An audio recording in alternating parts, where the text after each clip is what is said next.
Hey, it's Justin Goff. So I'm here with Michael Roisin from our Copy Accelerator group.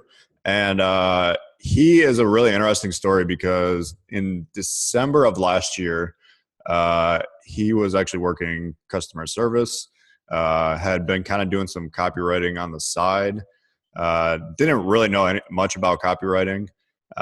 We put on our Copy Accelerator event in February, and he decided to pony up the money to come, which was a huge, huge expense for him at the time.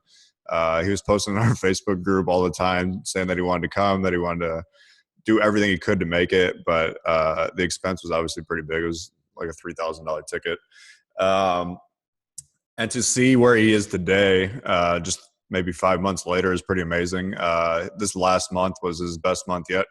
As a copywriter, he made over 10,000 bucks, which even surprised me when he actually just told me before the call. So to see where he was at then and to see where he's at now, I think is a pretty inspiring story. So we're going to kind of dive into that today. Michael, are you ready, man? Yeah. Awesome. So I think I want to start with where you basically hit this spot in December of last year where you were really, really struggling financially. You were having issues supporting your family. You have a wife and a Mm. daughter. Tell me a little bit more about kind of what was going on then, how you were feeling, and really, yeah, really just what you were feeling during that time. During that time, I'm not exaggerating when I say that uh, it was like the darkest time of my life. Every single day, I would have panic attacks. There was a time like where my daughter and a wife were napping together, and I was like really scared to be by myself because the times are so dark. I was like, I don't trust myself. So drove over, met up with a friend for coffee, and just like spilled my heart out. Like we both just started tearing up, crying. It's like, dude, I'm in the same position. Just felt super dark. Like I couldn't survive. I couldn't provide for my family, and that as like the sole provider, that's so, for me was the worst possible feeling, and anything would feel better than that. So that was pretty dark, especially around Christmas time. At the time, my daughter was 2, and looking under the Christmas tree, there were gifts, and none of them were from me or my wife. They were all donated from our friends that knew that we were struggling. And yeah, it was pretty hard for me, especially when people would like ask me if I wanted to take on these I'm also a photographer, and people would donate money for photo shoots, and I appreciate where they were coming from, trying to help me out. But I guess my pride was so big at that point too. I was like, damn, like it's I guess my struggle is so out there that people are just willing to donate to me. And I don't know. I'm not the type that likes taking donations. I felt really, really low because of that. So that also made me feel even more depressed every single day. So it was just a super dark time. I can imagine too. I mean, I'm like this. Like I don't have a family, but I feel like if I had one, I'm very much in the mentality of like being the provider and taking care of them. Um, and you can understand very easily as like a man that would be really, really like feeling a lot of shame and feeling like you're letting them all down. Mhm. Um, so I mean, I can see how dark that would be. Um, so I want to dive into you mentioned you started writing a little bit of copy for this. So basically, you were doing customer service for this company. You were kind of a manager in that capacity. Mhm. You wrote some email copy for them. How did you actually like learn about copy at first? Um, some copywriting book, and then at the time I started when I first heard the word copywriting, because that's seriously when I heard about it. It wasn't too long ago. It was like last year. Before that, I was like, copywriting, is that like when you write like laws or something? I don't know. So I had no idea what the word copywriting was, and then when I heard about it, it's like, this is intriguing. And then I joined every Facebook group. Quickly left a bunch of them because I'm sure, as you've seen, there's a bunch of them that are just like bullies everywhere with copywriting for some reason. I don't know why. Then I joined your group, Justin and Stefan, and that's when I started learning like seriously the most about copywriting, and like knew like, oh, this is actually like a field I really want to get into. People actually are like genuine. Um, I don't know why people degrade others in copywriting, but that's what stood out for me in your group. And that's actually when I started learning a lot about copy. And then what else happened after that? I started waking up at like 5 a.m. every single day, like you mentioned, and just looked at swipes, started writing copy. And then my first mentor gave me a shot, and I started writing emails for him for his YouTube videos. And yeah, that's basically when it started, like, I don't know, like maybe 7-8 months ago. Okay. And then is December correct when you lost your job? I think it was November, December. Okay. So you lost your job, and from what I know, you said you were just applying for any and all jobs you could find. Yeah. At that point, I didn't want to give a copywriting job another shot because I don't know, I just felt lousy that I wasn't good at it. So I started looking for customer support jobs, spend like, I don't know, 4 to 5 hours a day looking for that, while also like trying to build up a credit repair business, which is another story. But yeah, I would spend hours and hours a day, couldn't land like interviews. And when I did, it was like a quick like rejection. So Gotcha. that, yeah, it was bad. I also like I applied for anything at that point. Once I started getting rejected for all these customer support jobs, my wife would be like, "Hey, you gotta lower your standards. Like if you're just applying for customer support like manager roles, it's time to like just try to get a regular customer support job." I tried that. I even started looking for like DoorDash and all those other food delivery gigs, and for some reason that wasn't even working out. So that was pretty bad. So how did you actually make it from, let's say, December till, I don't know, March, April-ish, money-wise? Savings. Okay. Yeah. That's kind of what I assumed. Okay, so now let's hop to, so February-ish, we put on our Copy Accelerator event. And like I said, I remember you posting a lot in the group because you really wanted to go and you were super determined to make it. Mm-hmm. Um, I know Stefan knew a lot more about you than I did. I know, I'm assuming you guys may have talked a few times or, Yeah. okay. Um, and he mentioned a couple times that you were really interested in coming, and he was like, he would be a great fit for the event if he can make it. He's like, I think it'll really help open his eyes and get him connected to a bunch of potential clients. How big was that decision to pony up the money to attend the event? Uh, that was. I remember telling my wife, like, "Hey, I'm gonna go to this event." She's like, "How much does it cost?" And I told her. She's like, "No, you're not. We can't afford that." And like I just kept on like trying to persuade her. Like, "Hey, what if I do this? What if I can like make up like half, like earn half of the money and like take the other half from savings?" Because I knew like that this could really like change everything for us. I had a really good feeling. And so she said, "Okay, if you can like come up with half of it, you can go." So I started getting my, like when I was building a credit repair business or trying to, I got to know a lot of the people in the industry, and a lot of them needed help with their copy. So what I did was I just wrote like 5 email swipes that they could use to send out to potential affiliates to like meet up with like a coffee date. So I sold that for, I don't know, like $15 or something like that, and made $1,300 that day. And then she's like, "All right, you can go." Like also when I had a feeling like, damn, like my words can sell like this. Like obviously I think copywriting could be in the cards for me. So that was just a big determining factor, and I'm super stoked on that I decided to do that.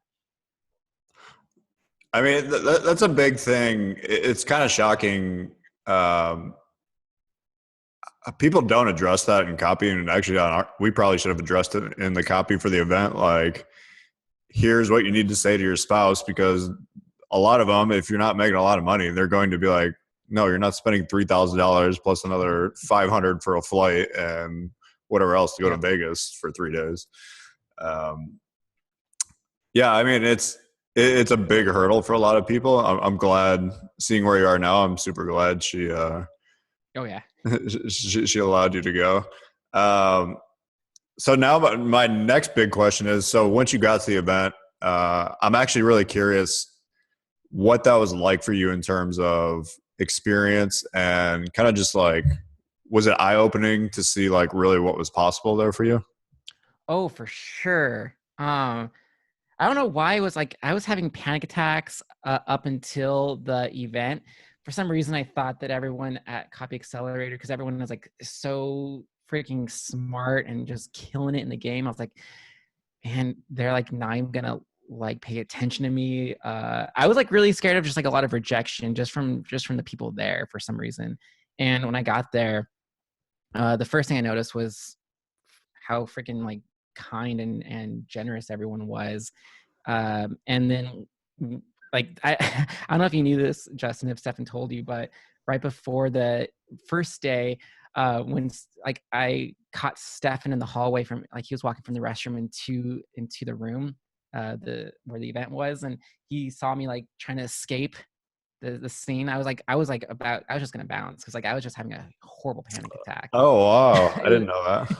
yeah, it was bad. I was about ready to head up the escalator and he stopped me and then he like rushed Laura over. He's like, hey, like make sure he doesn't go like introduce him to some people.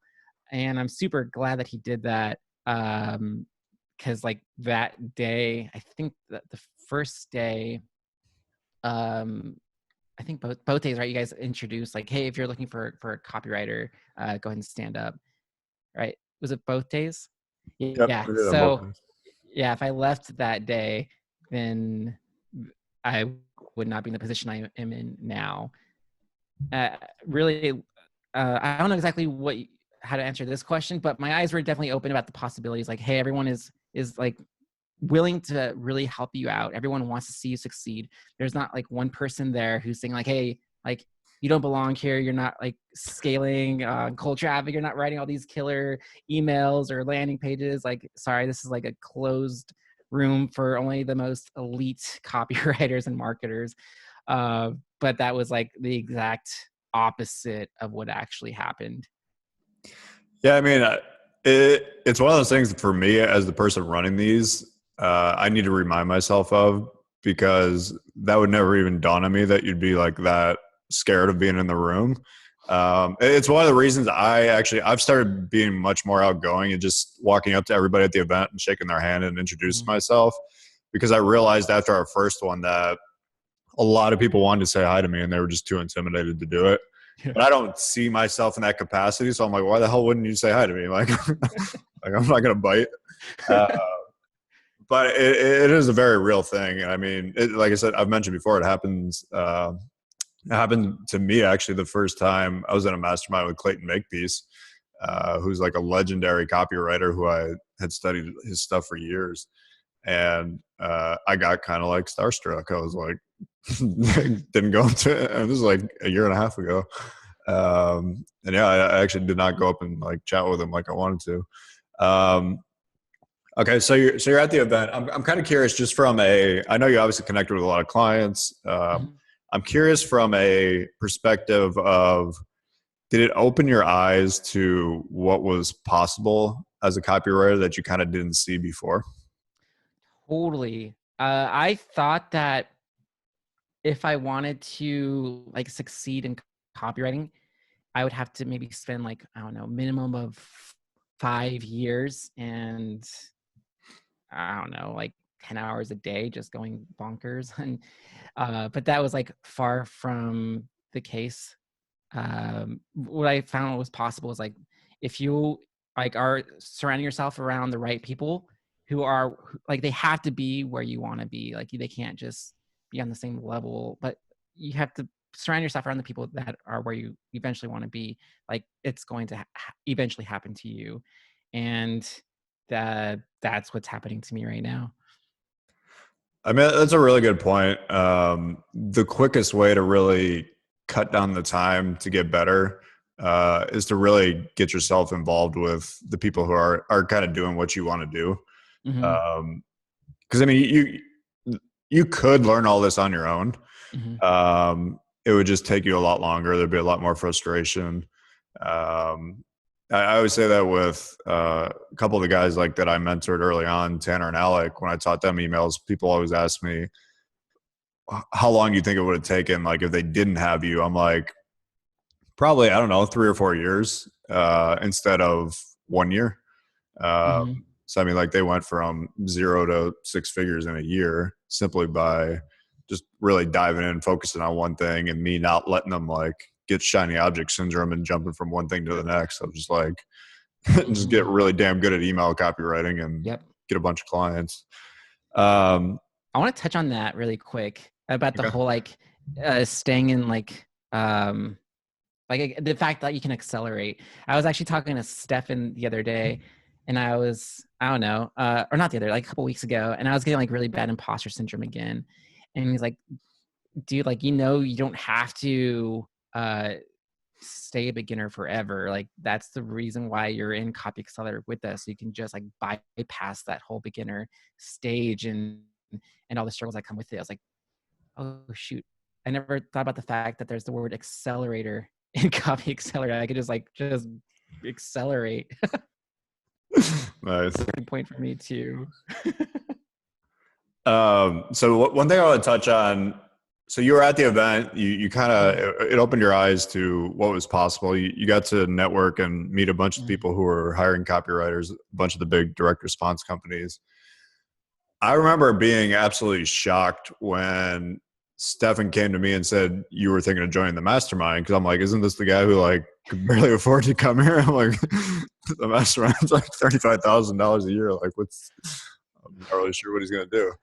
Um, That's funny. but I also remember Stefan being very kind of adamant that he's like he would be a great fit for the mastermind. I was like, really? He's like, he's actually got really good copy. He's like, if me and you are able to coach him, I think he's one of those guys that within the next 6 months could like really take off. As long as we can get him some clients like right away, so that he can pay to be in the group. Mm-hmm. And like I said, I didn't know anywhere near as much about you as Stefan did. So, but I trusted Stefan's insight.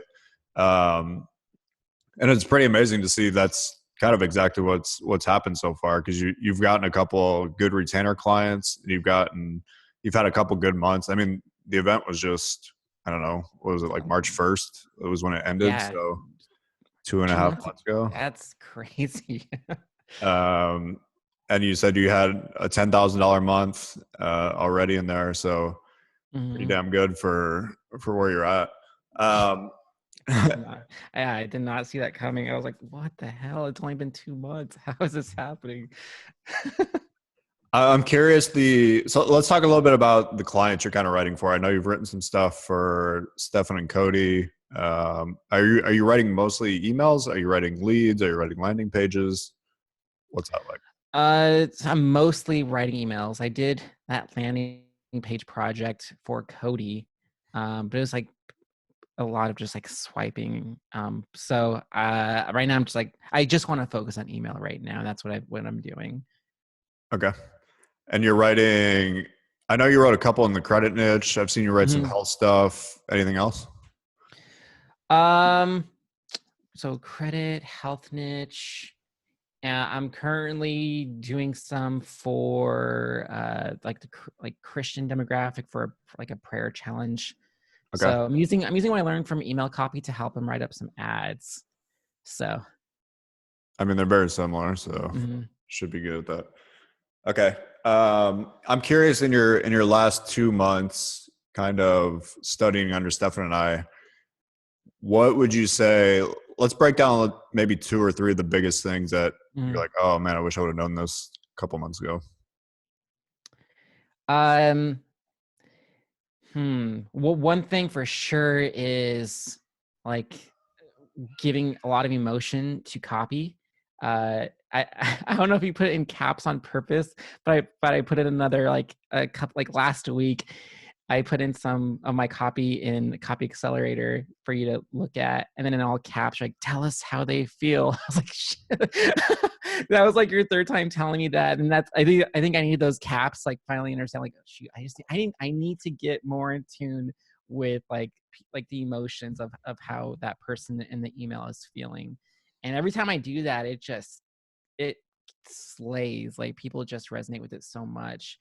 Um, To give a little context to people who are listening, so Michael's writing some like emotional story type emails, and one of the issues he had, which is an issue pretty much every copywriter except the really good ones have, is when they tell stories, they kind of tell the events that were happening, and they'll just keep sticking to like what's happening, and they won't tell how that person felt about what was actually happening.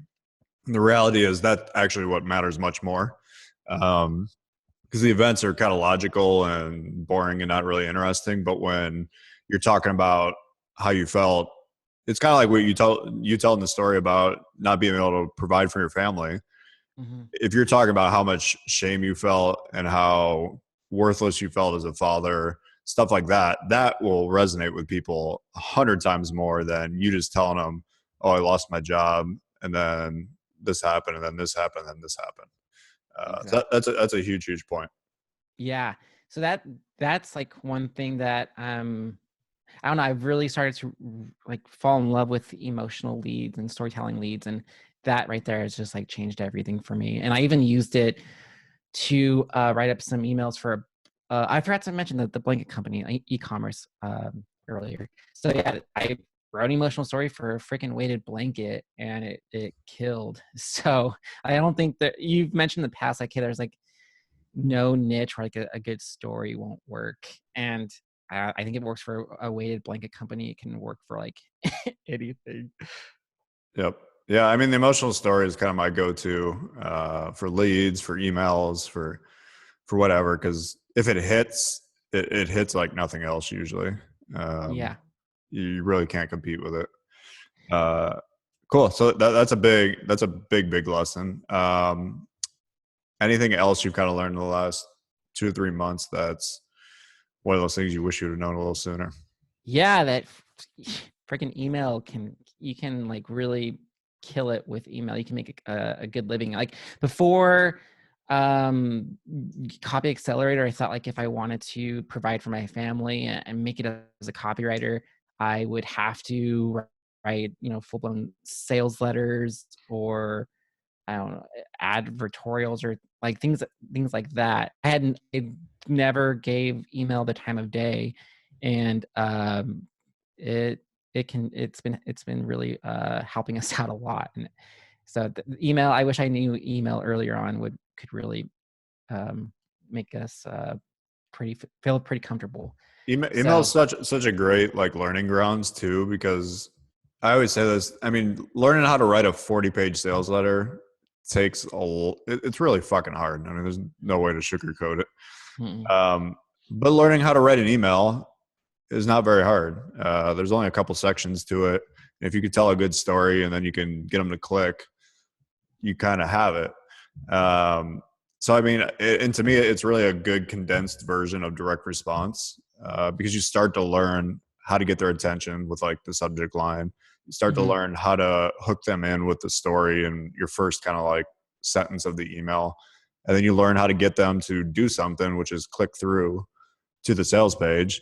Um, you really can, and you learn too like what offers work and like what stories work and what angles work. If you see, like, if you write a bunch of them and you see over and over again, you're like, oh, these emotional stories are working really well. Well, I'll just keep writing emotional stories till they stop working. That type of stuff is really valuable. um, yeah, I'm a big proponent of email. And it is weird too, because like from people who are in the inside, we know how much money is made on email and how powerful it is. And you yeah, can make a ton of money writing email copy, because the businesses in this industry make a shitload of money on email and they're glad to yeah, pay for good email. mhm. Um, but if you were to ask some 20-year-old kid who doesn't use email, he would probably look at you like a fucking dinosaur when you tell him like how much money there is in email.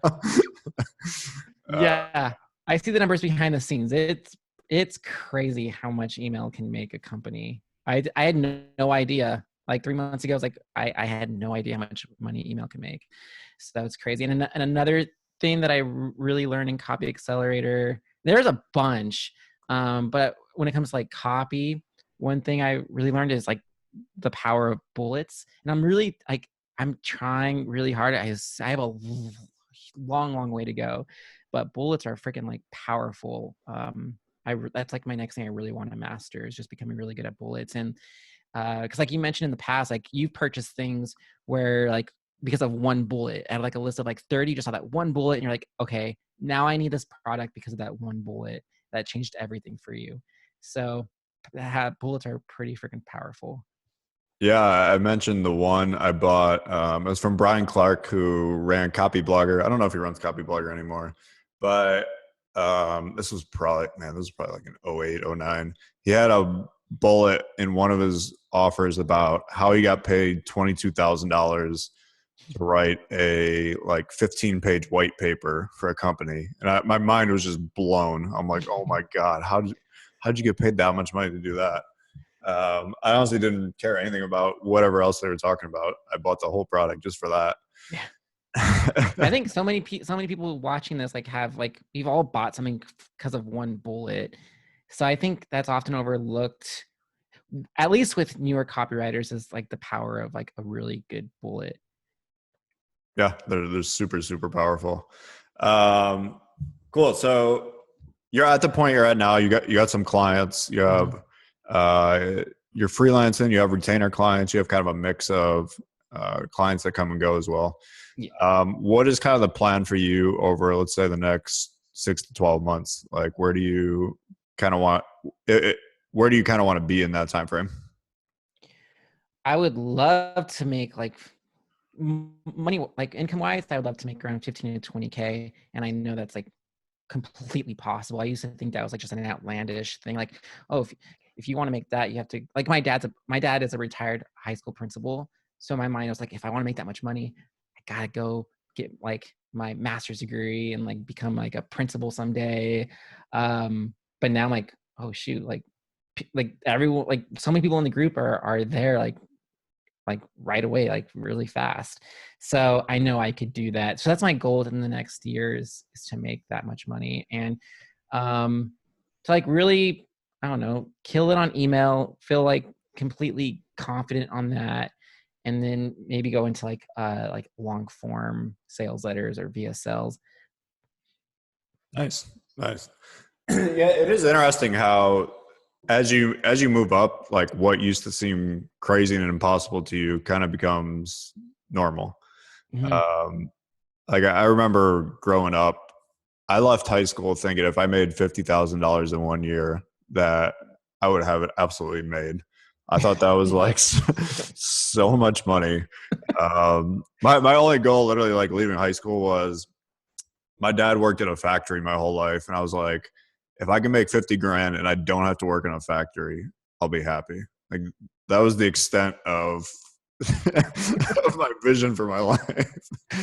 Um, but now, like I look at kind of how I live, and like if I was making 50 grand now, I would be like, Oh, hey, I'd be super pissed at myself because I know I could do so much more. But as you level up, you just get used to the new level. mhm. It's like, I mean, someone who's a billionaire probably, if they started making $5 million a year, would be going crazy because Yeah, true. that's way under what they're used to. But I think one of the easiest ways, though, to help you make that more attainable, though, is really what you said earlier about being around that group and surrounding yourself with the Mhm. people who are doing it, because it does just seep into you when it's just kind of so natural and normal for other people. It's like if all your buddies were in super great shape and like you were like super out of shape, you start hanging out with them all the time and you see like what they're eating and what they're doing to work out. Within a couple months, like you're probably going to start to adopt some of those habits. um, it tends to work the same way with money, I think. Yeah, absolutely. And everyone in Copy Accelerator is like super just open with what they're doing that's working. It's crazy. I did not see that coming. But they're like, hey, I remember shoot, his name Heath, right? I feel Yep. so bad. Okay. I just like read his advertorial and then in his description he's like, hey, like these are doing pretty well. Go ahead. go ahead, read it, swipe, just like copy word for word. And then I read, I was like, holy shit, that is so, sorry, mom, if you're watching, I don't usually, she's like, oh my gosh, this is so good. So, I mean, like, it's really cool to just see people just freely sharing what's working. And just even when I post in there, I expect just feedback from you or Stefan, but then like other members will chime in as well and say like, hey, like try out this headline, or hey, I read your email, and I really think if you threw in this, like these two lines, it would be a whole lot better. And then I remember after the event, someone posted a lead, and you just like left a comment just basically rewriting the lead. I'm like, and then everyone's like, holy crap, that right there just paid for your membership. So it's really cool to just see like how copywriting is a team sport, and I'm realizing that from Copy Accelerator. Yeah, that's a really good insight. Especially because like as things come up, you do need people to bounce ideas off of. You need to get feedback. I mean, the best way to get really good at copy is to be getting feedback from somebody who's better than you. There's really nothing that could replace that. You can see it already in your writing just from getting the feedback, because otherwise you just keep ingraining the bad habits. Exactly. But when you start seeing the habits change, and like I've seen that with some of the emails you've written recently, it's like, this is much better than what you were writing 2 months ago. And then 2 months from now, you're going to look back and be like, wow, these are much better than what I was writing 2 months ago. That's really what you want to see. Yeah. Yeah. I read ones I wrote even I think I recently I read an email I wrote 3 months ago, and the whole time I was like cringing. I was like, oh my God, like I wrote that. That's horrible. And then now I'm like reading what I write. I'm like, I'm pretty proud of this. But in another 3 months, I'm gonna look back like, dude, what were you thinking? So I'm excited to keep on growing. It's actually really fun to see. I love it. Awesome, man. So that's going to wrap up. Definitely want to thank you for coming on, sharing your story. I think it will inspire a lot of people who either want to get into copywriting or who may be struggling at the beginning of their copywriting career, to kind of see the progress you made in such a short amount of time, and to just see the faith you've kind of put in yourself to just sack up and go to an event that A, you were nervous to go to, B, you barely had the money to be able to even get there. But you kind of really bet on yourself and went all in. It's pretty cool to see the results so far. I was actually gonna sleep in my van for the event, because I didn't have any money left. So my friend donated some money for a hotel, and like before the event, I went shopping at Trader Joe's to get some snacks, because I didn't think I was gonna be able to afford food like in the evenings. So it was. I mean, I just want to like show like, hey, that was not easy for me. Even though I bought like the event ticket, I was still like worried about how I was going to get there with gas money. Like but it all, I'm really glad it all fell into place, because seriously, my life has completely changed. And yeah, just like, it's just crazy. I was reminded yesterday when I was going through my screenshots on my phone, and I saw that DoorDash screenshot I sent to my wife, because she was like, hey, you got to find jobs. I just sent her proof like, hey, I'm looking for a job. Here's DoorDash. And it's just like, I took that photo in December, and it's only been like a few months, and life is completely different. It's seriously just bananas. Awesome, man. And I mean, yeah, Steph and I couldn't be more proud of the progress you've made so far. So Thanks. super looking forward to seeing the rest of this year for you and where you take it. I definitely think you got big things in front of you. So appreciate you coming on and sharing your story, man. Thanks, Justin.